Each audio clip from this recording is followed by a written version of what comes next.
Quizás para introducir el tema, decir que es una pena, ¿verdad?, en las últimas décadas, casi puedo decir lustros, pero no, décadas o medio siglo, los conflictos que han habido en iglesias acerca de la adoración. Los estilos de adoración han causado a veces divisiones de iglesia, porque eso... y entonces la pregunta es absolutamente pertinente.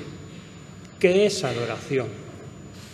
Entiendo que un estilo en particular, mientras no distraiga del centro, es legítimo, porque no es lo mismo la adoración en Nigeria o la adoración en Centroamérica, o que entre los lapones, los esquimales o nosotros. Cada uno tenemos una cultura, una forma de expresión, pero todos sabemos cuando esa forma de expresión habla de otras cosas. ¿Os acordáis cuando Moisés y Josué están descendiendo del monte y entonces Josué le dice a Moisés, ¿os acordáis qué había pasado en el pueblo mientras Moisés y Josué estaban en la montaña? Habían hecho el becerro de oro y estaban en plena celebración. Y cuando bajan del monte, Josué le dice a Moisés, alarido de guerra oigo. Y Moisés dice, no, es fiesta, es sonido de fiesta.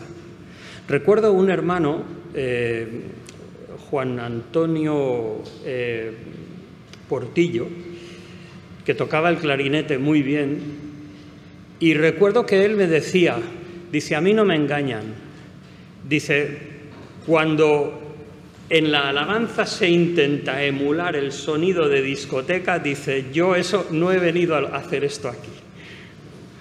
Entonces, todos sabemos cuando hay alguna expresión que tiene alguna connotación cultural, ¿no? Pero por otra parte, no podemos negar que la Escritura no expresa los estilos. Lo único que nos dice es, 1 Corintios 14, decentemente y con orden. Ahora, ¿qué es la adoración? ¿Qué es la adoración? Me gustaría introducir el tema hoy de la Trinidad, pero primero dos textos. El primero es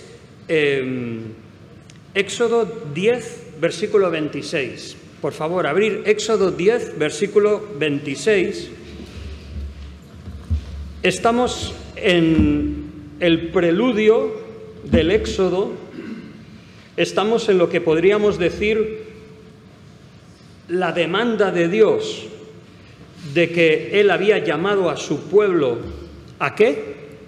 3 días de camino, ¿a qué? A adorarle.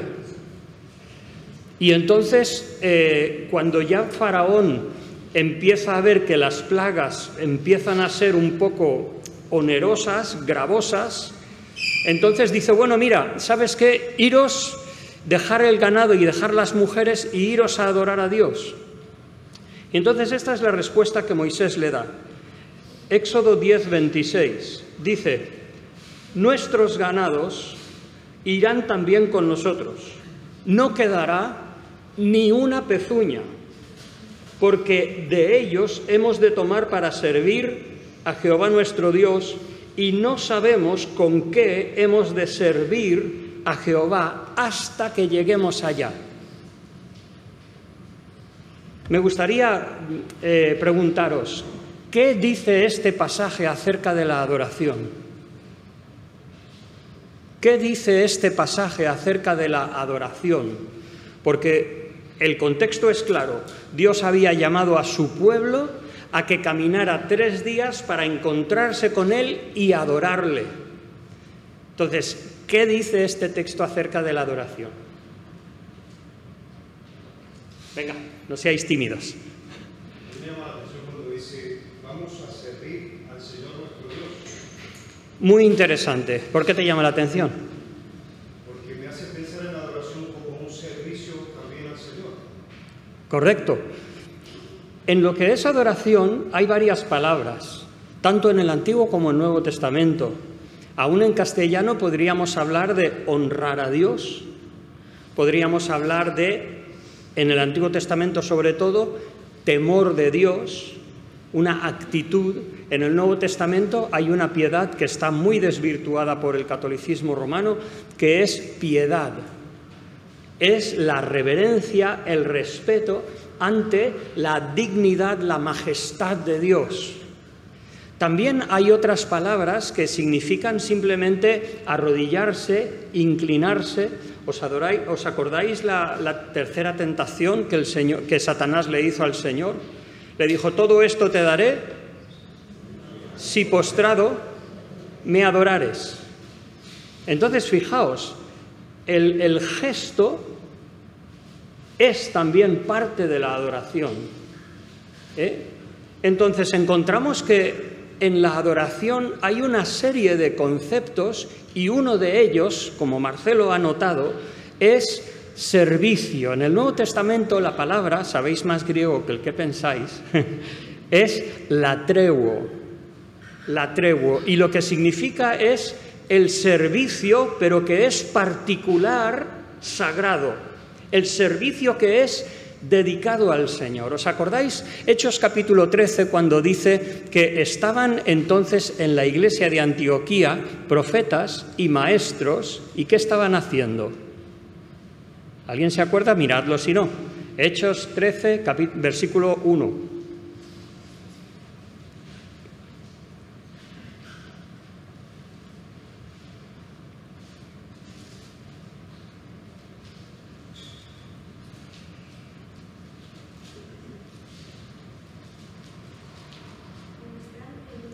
Ministrando. Detrás de la palabra ministro en el Nuevo Testamento está a veces la palabra, que también vosotros sabéis más griego del que pensáis, está la palabra diáconos. Pero en esta ocasión no, porque el traductor ha querido expresar que lo que están haciendo es servir a Dios, es el servicio a Dios. Esto es algo carente en nuestra cultura occidental secular. Y es que el tiempo de oración, el tiempo de alabar a Dios, el tiempo de comunión con el Señor es un servicio. Entonces la adoración incluye diferentes aspectos de la vida humana, algunos tan amplios como el temor de Dios o el aceptar la naturaleza de Dios y vivir de una manera coherente con la moralidad de Dios, o sea, con su santidad, con su misericordia, con su bondad, con su amor, con su justicia. Entonces, no podemos pensar en adorar a Dios, ni podemos pensar que unos gestos son suficientes para adorar a Dios si nuestra vida en general no es en obediencia. Eso está muy claro. Pero esta palabra, y lo que habla en Éxodo, y lo dice 2 veces, es que la adoración es un servicio. Significa que el pueblo de Israel entendía que en 3 días de camino iban a tener un tiempo especial concentrado en el Señor. Pero otra cosa que dice ese versículo en cuanto a la adoración que me parece absolutamente importante. ¿Alguien se atreve? Venga, ¿qué más veis en ese versículo? Éxodo 10, 26. Hay que prepararse. ¿Cómo? Hay que prepararse. ¿Lo dice aquí? Bueno, sí, hay que llevar, pero hay una cosita que a mí me llama mucho la atención. A mí me llama la atención que sea en dependencia, porque hasta que no llegue, no sabe. Es algo dinámico, no mecánico. Exacto. Dependemos que Dios nos diga cómo. Pensar que desde el tiempo de Noé se nos habla de animales limpios y no limpios. Pensar que desde Abel se nos habla de un sacrificio. Abraham, su vida estaba llena de edificar altares y sacrificar holocaustos a Dios. No eran ignorantes acerca de ofrecer sacrificios, de elevar oraciones, no eran ignorantes de lo que otros hacían, pero nuestra adoración cristiana depende de que Dios nos diga cómo. No sabemos cómo adorar a Dios hasta que Dios nos diga cómo. Dices, no, es que yo he crecido en tal iglesia que fíjate lo que adoran, ¿no? O mi hija me decía una vez que participaba en el grupo de alabanza y me decía que había alguien, vamos a decir esquimal, no es esquimal, pero lo digo para que no haya susceptibilidades.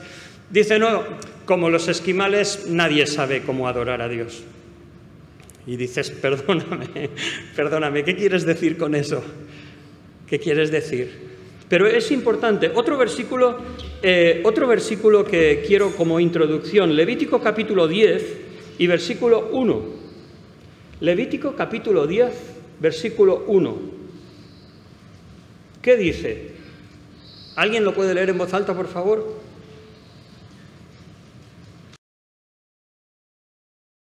Nadab y Abiú, hijos de Aarón, tomaron cada uno su incensario, y pusieron en ellos fuego, sobre el cual pusieron incienso, y ofrecieron delante de Jehová fuego extraño, que él nunca les mandó. ¿Vale? ¿Qué dice este pasaje acerca de la adoración? Venga. ¿Este incienso que prepararon Nadab y Abiú olería mal? No. ¿Cuál era el problema? ¿Que era demasiado? No. El problema de la ofrenda que ofendió a Dios hasta tal punto que dice que fuego salió de la presencia de Dios y los consumió. Y Dios le dijo a Aarón, no hagas luto ni te lamentes por tus hijos. El pueblo sí podrá lamentarse, pero tú no. ¿Por qué? Porque se habían atrevido a ellos decir cómo iban a adorar a Dios. Y eso no podía ser. Entonces, tampoco es que debamos andar como pisando huevos pochos cuando estamos en la adoración. Pero, ¿de qué depende? Pues, ¿qué es la adoración? Y creo que Eduardo ya lo expresó en el domingo pasado, él me ha pasado algunas notas, y creo que él ya expresó que la adoración es una respuesta a Dios. No es nuestra ofrenda de nuestros frutos, esa es la ofrenda de Caín, pero es el reconocimiento, el temor, la reverencia en los términos que Dios nos dice. Nosotros no sabemos, dice la Escritura, no sabemos ni orar como conviene, no conocemos nuestras necesidades, no sabemos, necesitamos ser enseñados, ¿no? Dejadme andar algunas. No he usado esto porque porque luego estaban los versículos. Pero lo que vemos es que hay un sentido general de inclinarse, de adorarse, proscuneo, que es eso, simplemente inclinarse, reconocer, ¿no? Que se usa en un sentido general en la Escritura.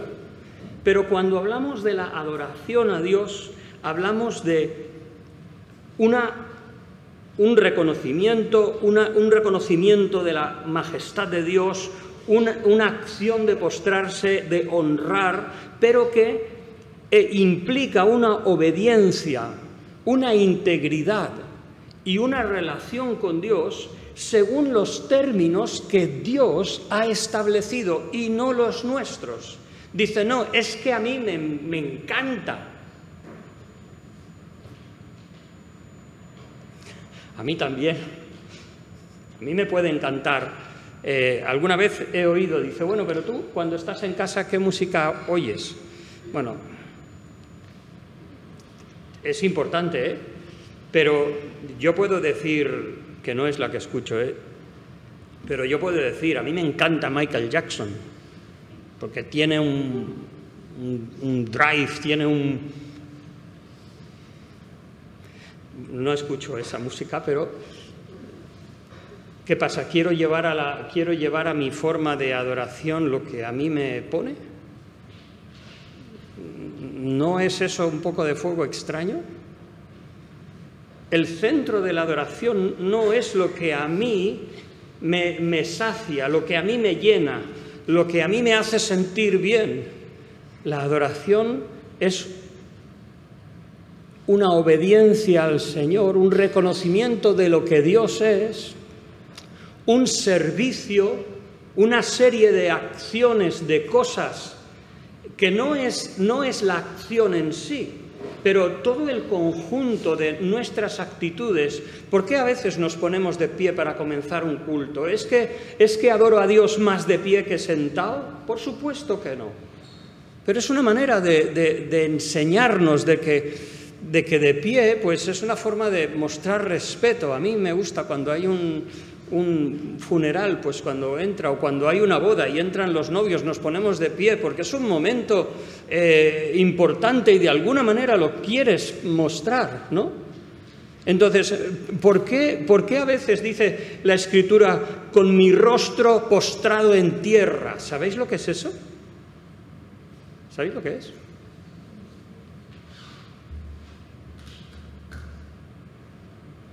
Es así. Estoy seguro que a lo mejor la mayoría de vosotros nunca habéis orado así.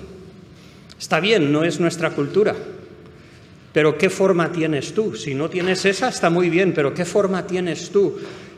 Dentro de tu expresión a Dios, ¿no? Dentro de ese servicio a Dios. Si solamente nuestra adoración es un pensamiento hacia Dios mientras tomamos un croissant y un café con leche, ¿qué pasa? ¿Es que no le llega a Dios la oración? Yo creo que sí. Pero cuando dice, vamos de camino de 3 días para servir a Dios, y no se va a quedar atrás ni una pezuña. ¿Es que Dios iba a pedir todas las pezuñas? No. Pero queremos que Dios pueda decirnos lo que quiera y nosotros estaremos todo para que lo que Dios pida, eso usaremos para adorarle. Seguimos. Bueno, estos son los versículos que hemos leído. Seguimos un poquito en una introducción. Los 10 mandamientos. Los 10 mandamientos, ¿alguien podría definirme qué son los 10 mandamientos? Venga, ánimo. Estoy seguro que casi los sabéis de memoria. Venga, ¿qué son los 10 mandamientos? Las normas esenciales lo que Dios quiere y lo que no quiere. Muy bien. ¡Buah! Los 10 mandamientos es una síntesis encapsulada de la voluntad de Dios. O sea, aunque luego Dios daría todo un desarrollo de sus leyes ceremoniales para adorar a Dios, leyes civiles para gobernarse y leyes morales, pero a pesar de eso, el Señor concentra en 10 palabras escritas con el dedo de Dios primeramente. Y luego cuando se rompen esas tablas, Dios dice y Moisés escribe. Una parte, la primera parte, tiene que ver con la adoración. Y otra vez os quiero preguntar, primeros 4 mandamientos, ¿qué nos enseña acerca de la adoración? Primeros 4 mandamientos, ¿qué nos enseña de la adoración? Y podéis leerlo, Éxodo capítulo 20, versículos del 3 hasta el 10. Bueno, 11. Dice, no tendrás dioses ajenos delante de mí. No te harás imagen ni ninguna semejanza de lo que esté arriba en el cielo, ni abajo en la tierra, ni en las aguas debajo de la tierra.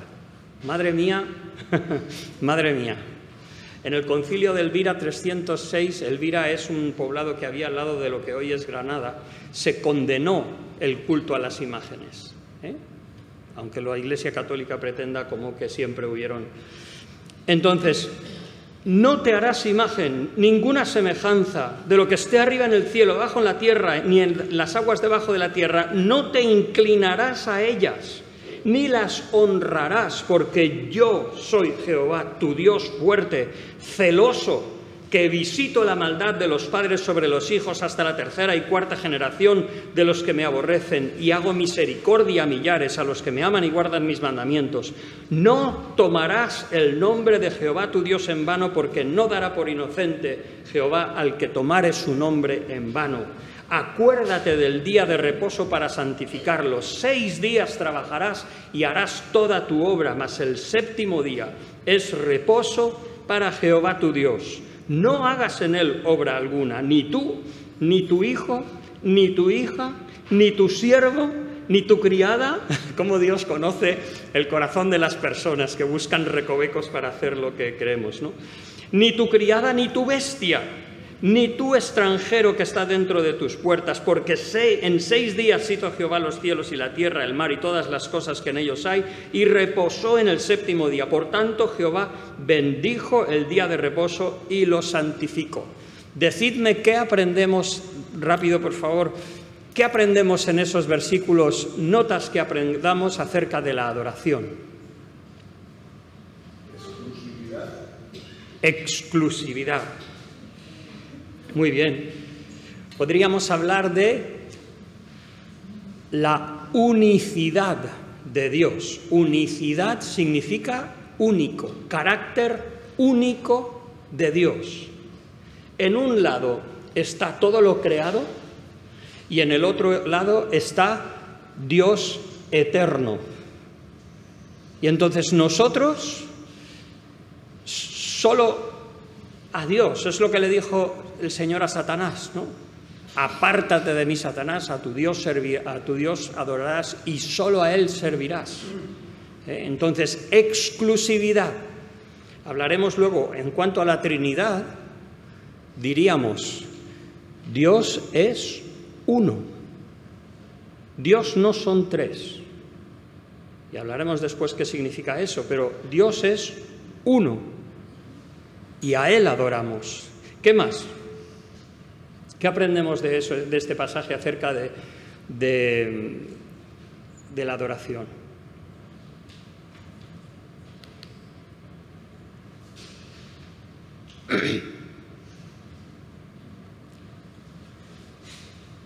Todas las posesiones deben estar dispuestas a adorar, es decir, hijos, familia, ganado, siervos, todo tiene que estar dispuesto y respetuoso en adoración para el día de reposo. Eso es verdad. Sí, ha sido al último, pero bien, muy bien, muy bien. Dejadme ir por cuestión del tiempo. Segundo, Dios no puede ser emulado por ninguna imagen terrenal. Dios no nos puede ser reducido a un monte, a una geografía, no puede ser reducido a una forma. Dios no puede ser dibujado a nada.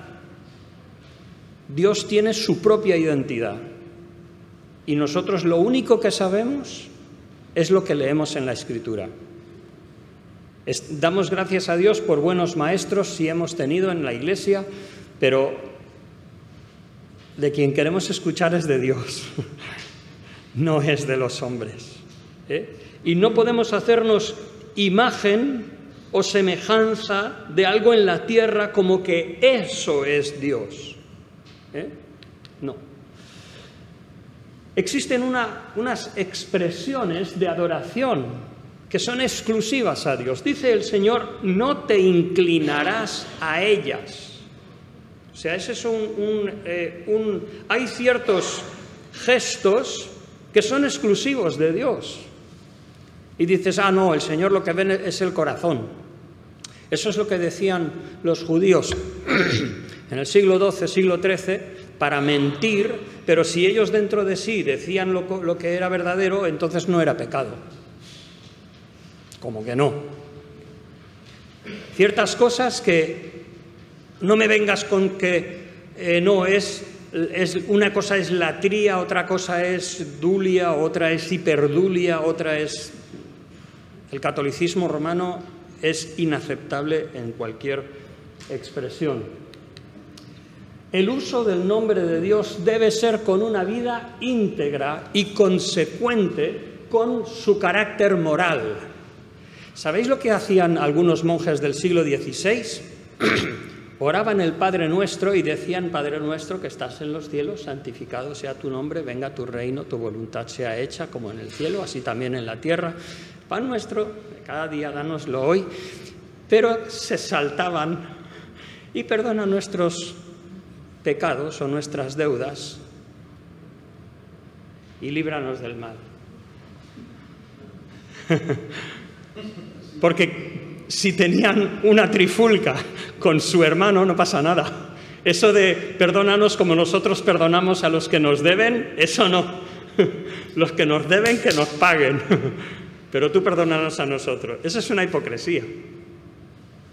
Entonces, el uso del nombre de Dios debe ser coherente. No puede haber un pecado conocido, consciente, en el que vivimos y no, adorar a Dios porque no pasa nada. No, Dios no tiene que ver con eso. Ay, sí. ¿Alguna cosita más?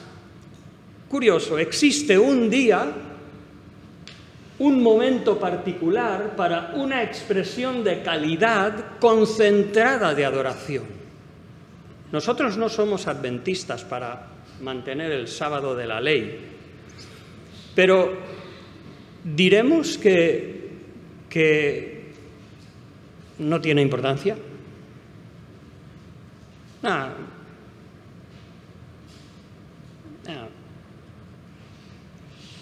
Yo creo que no podemos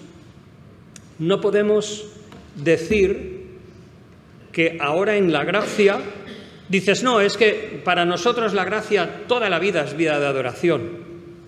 Cierto, pero significa que no necesitas momentos especiales de adoración. O sea, un momento cuando dejas el mundo que haga lo que quiera y tú te vas a enfocar en el Señor. Cierras la puerta y oras o alabas a Dios sin distracciones, escuchas su palabra, eres instruido por Él para saber cómo adorarle, cómo responderle. Pues yo creo que si estamos hablando de los 10 mandamientos, algo tan importante de la exclusividad de la adoración a Dios, si hablamos de no usar el nombre de Dios en vano, aunque no celebremos el sábado, porque en el Nuevo Testamento el día del Señor es diferente, es el primer día de la semana, pero es necesario tener un tiempo concentrado, dedicado a Dios. No puede ser simplemente cumplir y ya está. ¿Se ha saciado tu alma? Una de las cosas más terribles que recuerdo que me hayan dicho de un culto, y me lo dijo una persona querida que, bueno, tenía sus problemas, pero yo no podía evitar simpatizar con él cuando cierta persona o ciertas personas presidían o predicaban y tal, y me decía, no, es que realmente hay domingos que entro y salgo igual que he entrado. He pensado, ¡fuah! Hemos fracasado. yo como pastor o como he fracasado. Si no, claro, también depende de cada uno cómo viene, ¿no? Pero el domingo no es por ritualismo, no es por ceremonialismo, no, pero es que de tanto en tanto, de una manera regular, hay un servicio en la presencia de Dios. Un servicio que incluye la confesión de lo que Dios es, el reconocimiento de su carácter, el anuncio público de quién es Dios, nuestras oraciones, nuestra expresión de dependencia, nuestra alabanza, el rendir culto a Dios, postrarnos ante Él, inclinarnos, cualquiera que sean los gestos que tú por tu cultura expresas para manifestar la grandeza que tú llegas a entender de Dios. Pero necesitamos expresarlo, eso es adorar. Adorar no es, una vez alguien me dice, no, en el culto, cuando llega ese momento de la adoración, ¿yo qué? Sí, cuando está la música suave y esas canciones, eso es una melancolía muy buena y es un momento muy precioso. Pero aquellos que sois de mi generación, ¿qué pasa? Que eso de a la batalla, oh fiel cristiano, con el escudo de la cruz. ¿Qué pasa? ¿Eso no es adoración? Claro que sí. Otras expresiones. Bueno, seguimos adelante, que todavía no hemos llegado a la Trinidad.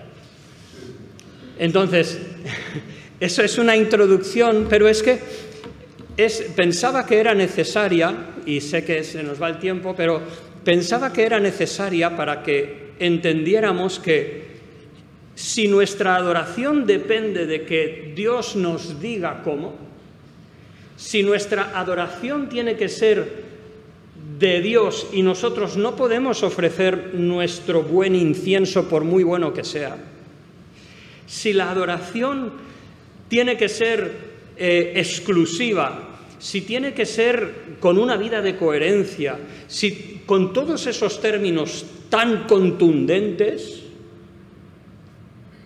¿tiene algo que ver si Dios es trino o no? Yo creo que sí.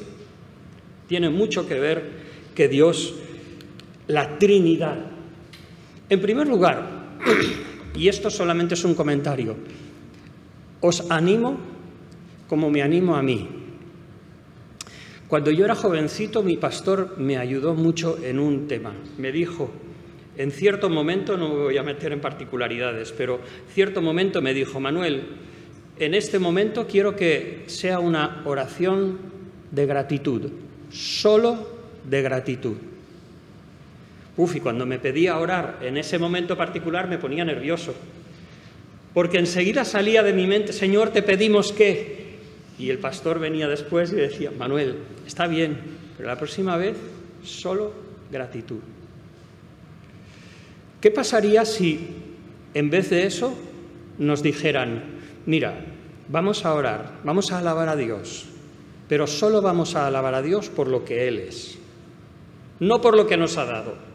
Vamos a dejar por un momento que me ha dado trabajo, que me ha dado comida, que me ha dado un techo, vamos a dejar todo eso, que también tiene su lugar. Yo no digo que no tenga su lugar, pero vamos a dejarlo todo aparte. Y vamos a enfocarnos en quién Dios es, cómo es.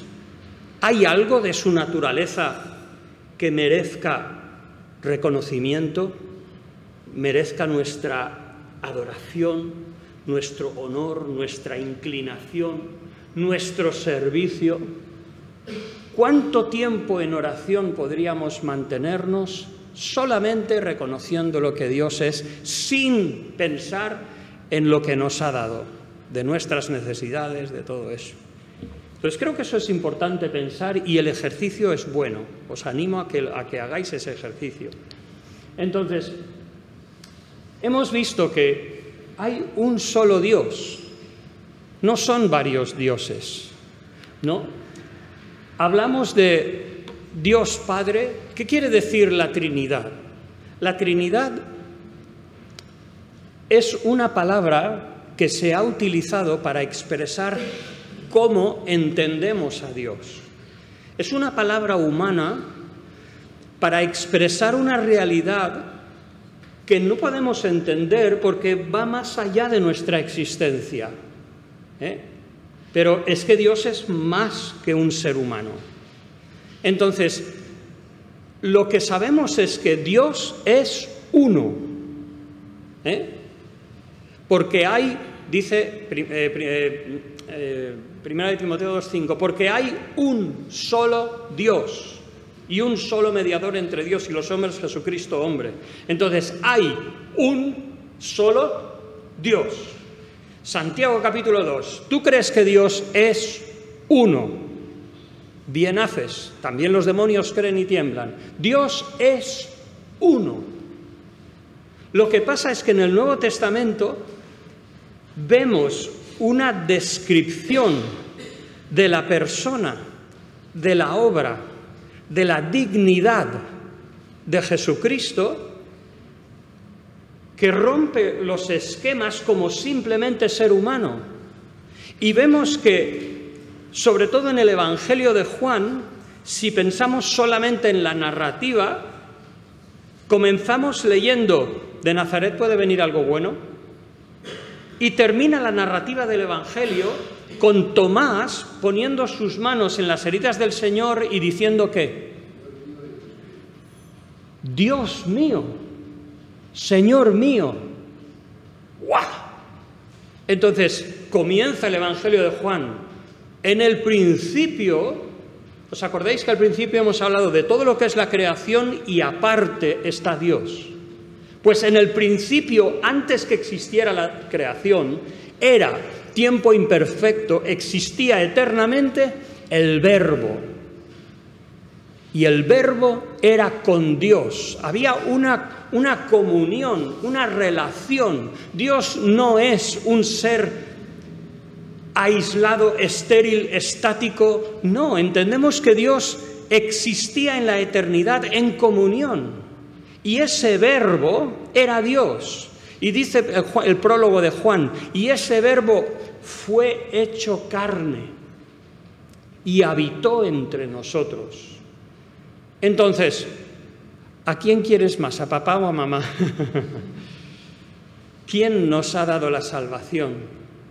Dios. Cuando adoramos, ¿a quién adoramos?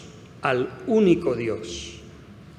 La Escritura nos presenta al Padre como juez supremo, que luego todo juicio dio al Hijo, pero como juez supremo, como Señor supremo, como Creador supremo.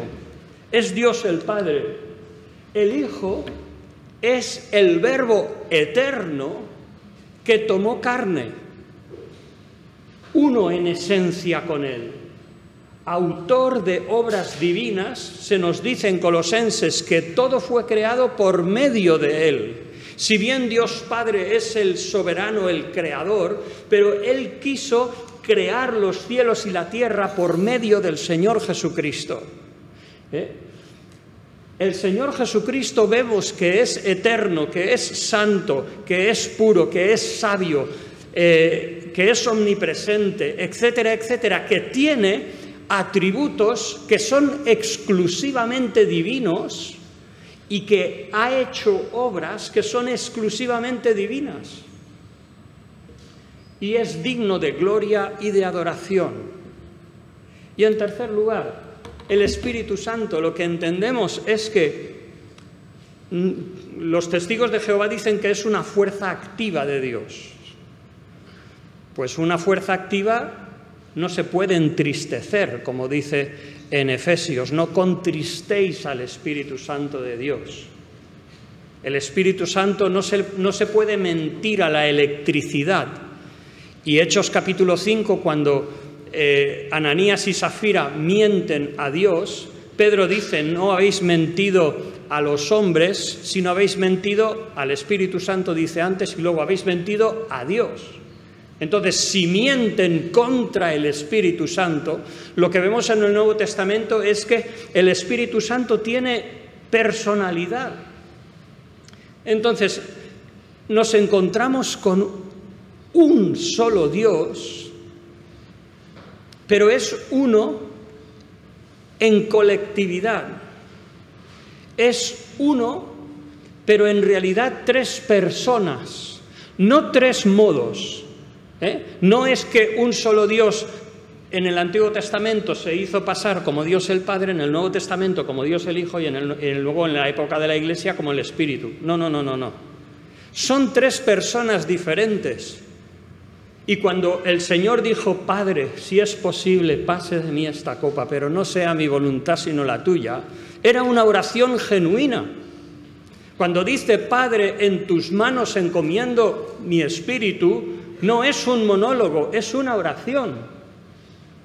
Cuando el Señor dice, os enviaré el Espíritu que viene del Padre, yo os lo enviaré, que procede del Espíritu Santo, del Padre, del Hijo. Entonces estamos hablando de un solo Dios en tres personas, no tres modos. Y eso es importante, por eso no podemos aceptar la Iglesia unitaria, una herejía que vino alrededor de 1945 en el entorno de unas comunidades extremadamente pentecostales que dijeron que por una nueva revelación entendían que se debía adorar solo a Jesús. Nosotros decimos, no. Nosotros adoramos a Dios. Y cuando estamos adorando al Padre, es como adorar al Hijo y es como adorar al Espíritu. Ahora, otra cosa que es un Dios uno en esencia y tres en personas. Ahora, en segundo lugar, Dios se ha expresado en la Escritura realizando diferentes labores, diferentes funciones. Y eso es importante que lo reconozcamos. Es las consecuencias de la Trinidad en nuestra adoración. La primera es que cuando adoramos a Dios, adoramos a Dios. Y si adoramos a Jesús, estamos adorando a Dios. Como el Señor dice, el que me recibe a mí, recibe al que me envió. Le dice Felipe, Señor, muéstranos al Padre una vez y nos basta. Dice el Señor, ¿tanto tiempo hace que estoy con vosotros? Evangelio de Juan 1:18, a Dios nadie le vio jamás. El unigénito Hijo que está en el seno del Padre, Él le ha dado a conocer. Entonces, cuando nosotros adoramos al Señor Jesucristo, estamos adorando a Dios y estamos adorando al Padre también. Ahora, el Padre es el gobernador del universo, quien ama al Hijo y envía a su Hijo para la salvación de la humanidad. ¿Quién es el autor de la salvación? Dios. Punto. Pero Dios Padre aparece como el gobernador del universo, etcétera, etcétera. El Hijo es el instrumento que ejecuta la voluntad del Padre, por una forma de hablar. Todo esto es una forma de hablar para intentar entender, pero que tiene su influencia en nuestra adoración. El Hijo, el Señor crea los cielos y la tierra a través de su Hijo. Dice el Antiguo Testamento, la salvación pertenece a Jehová. La salvación pertenece a Dios. ¿Quién obró la salvación? ¿Quién? Pues en realidad fue la Trinidad, porque el Padre descargó su ira, el Padre entregaba el Hijo, pero el Hijo era el que obró la salvación en obediencia al Padre. Hebreos capítulo 10, heme aquí, oh Dios, para hacer tu voluntad. Tu voluntad. ¿De quién fue la voluntad? Por decir así, del Padre, pero es la voluntad de Dios. Dios obraba la salvación, Jesucristo sufría por nuestros pecados. Es el instrumento, el que realizó la obra de la salvación. Es el señalado del Padre. Esto es importante, después lo matizaré. El señalado del Padre. El único mediador. He referido ese versículo antes, Timoteo 2:5, porque hay un solo Dios y un solo mediador entre Dios y los hombres, Jesucristo hombre. Y luego está el Espíritu Santo, que tiene la función, Juan capítulo 14, 15 y 6. Él, dice el Señor Jesús, de verdad, en esa escena donde Jesús estaba comenzando a preparar sus discípulos para abandonarles, pero dice, os conviene que yo me vaya, porque si no me fuere, no os enviaría el Consolador, el Paracleto, el Espíritu Santo, que está con vosotros. Él estaba con él, pero estará en vosotros. Y por la obra de la cruz, el Espíritu Santo está en nosotros. Y el Espíritu Santo es el que glorifica al Hijo, porque Jesús dijo, tomará de lo mío y os lo hará saber. ¿Dónde puedes, cuando hay humo, si vemos una columna de humo que hay allí, qué dices? Hay fuego. ¿Cuál es el humo que debemos ver para decir, ahí está el Espíritu Santo? Donde Cristo es exaltado. Donde Cristo es exaltado, porque esa es la función del Espíritu Santo. Y si no, leerlo, no me hagáis caso a mí, leer Juan 14, 15 y 16. El Espíritu Santo tiene la función de glorificar al Hijo y asimismo la comunicación, la iluminación, la implantación y el desarrollo de la salvación en el corazón del creyente y en la Iglesia. ¿Cuántas oraciones lees en la Escritura al Padre? Un número. ¿Cuántas oraciones lees que van dirigidas directamente al Señor Jesucristo? Menos, algunas, pero menos. ¿Cuántas oraciones lees en la Escritura acerca del Espíritu Santo? Todavía menos. ¿Es verdad o no? Entonces, ¿tiene algún fundamento decir, no, es que antes era la época de Yahvé en el Antiguo Testamento, la época de Jesucristo, y ahora es la época del Espíritu Santo? Oh, Espíritu Santo. Otra vez vamos al principio. ¿No es la Escritura la que nos tiene que enseñar? Dices, está mal orar al Espíritu Santo. Yo no he dicho eso, porque el Espíritu Santo es Dios y es Señor, 1 Corintios 12, pero no es lo común. ¿Cómo es nuestra adoración? Nuestra adoración es a Dios a través de la persona del Señor Jesucristo.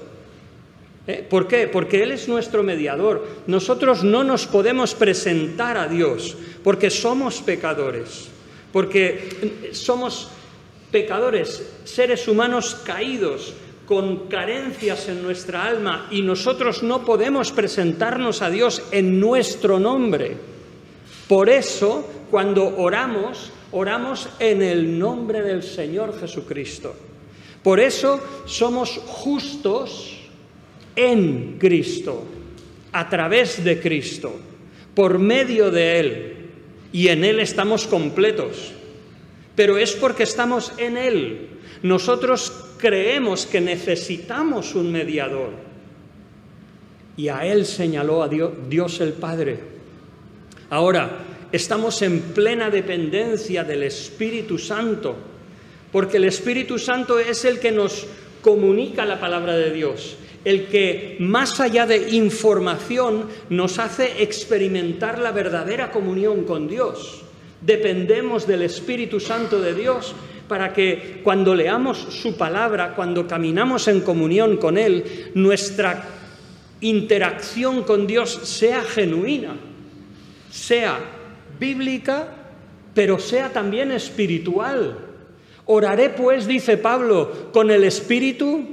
Dice, sí, pero también con entendimiento. Necesitamos las dos cosas, porque dependemos del Espíritu Santo para que nuestra adoración no sea un simple ejercicio externo, un ceremonialismo, una costumbre, una tradición, sino que sea genuinamente adoración. Bueno, por último, lo mencionaré. Dios tiene un carácter moral y una relación de unidad en amor. ¿Qué dijo el Señor? Yo amo al Padre y hago las cosas que le agradan, ¿no? El Padre ama al Hijo y todas las cosas le ha dado. El Espíritu Santo glorifica al Padre. Todo en una naturaleza divina. Hay algunas cosas que nosotros jamás seremos omnipresentes, jamás seremos de eso, nada, no. Pero sí podemos ser transformados moralmente a la imagen de su Hijo. Sí podemos, por la obra del Espíritu Santo, crecer en santidad, en misericordia, en pureza, en limpieza, en palabras que son convenientes, en trabajar honestamente para ganar nuestro sustento. Todas esas cosas. Entonces, la Trinidad, ¿qué importa en la adoración? Además de todo lo que hemos dicho, nuestra adoración debe ser, además de según la naturaleza moral de Dios, en unidad en el cuerpo de Cristo. Si tenemos una contienda, un conflicto, una rencilla, un pecado, una deuda que nos han hecho y no queremos perdonar, nuestra adoración no pasa de este techo falso. Necesitamos eso, estar unánimes. Primera de Corintios 1:9, hemos sido llamados a la comunión de su Hijo.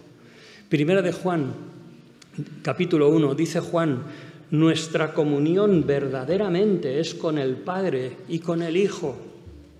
Entonces, nosotros, cuando tú lees la palabra y en obediencia a la palabra reconoces a Dios, estamos teniendo una experiencia genuina de interacción con el Creador del universo. Que el Señor nos ayude a disfrutar esa comunión. Nada más. Muchas gracias. La semana pasada también estaba atendiendo a alguien, entonces no vi cómo Eduardo gestionó el final del estudio, pero entiendo que la idea era, pues al menos tener un breve tiempo de oración. Entonces, os animo a que oréis con la persona que está al lado por lo que hemos escuchado a continuación y luego pues podéis salir hacia afuera, tomar un café y a las 11:15 empezaremos la reunión, ¿de acuerdo?